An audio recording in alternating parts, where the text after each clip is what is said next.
চলুন আজকে আবার আপনাদের সাথে আমার লাঞ্চ মেনু শেয়ার করি। দুপুরের মিষ্টি রোদে সাজানো প্লেট নিয়ে বসে গিয়েছি। বলুন তো কেমন লাগছে আমার সাজানো প্লেটটা? যাদের সোল ফুড বাংলা খাবার তাদের তো দেখেই ক্ষুধা লেগে যাওয়ার কথা।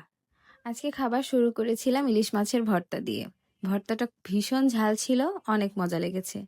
এরপরেই ছিল কাঁচা মূলার ভর্তা।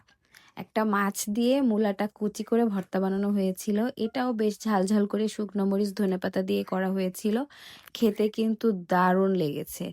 মূলার সিজন আসলে আমি মূলার এই আইটেমটাই খাই। অনেকভাবেই তো মূলা খাওয়া যায়, তবে আমি খেতে পারি না মূলা একদম। তবে মূলার এই রেসিপিটা যেদিন থেকে আমি ট্রাই করেছি ওই দিন থেকে আমি এভাবেই মূলাটা খাই। মূলার এই সিজন আসলে আমি একবার হলেও মূলার এই ভর্তাটা বানিয়ে খাই, বেশ ভালো লাগে কিন্তু।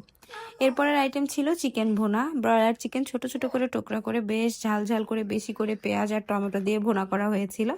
আর শেষ পাতে ছিল ডাল। আমি আবার একটু ডালের সাথে ভর্তা মাখিয়ে চিকেন মাখিয়ে খেয়েছি, আলহামদুলিল্লাহ।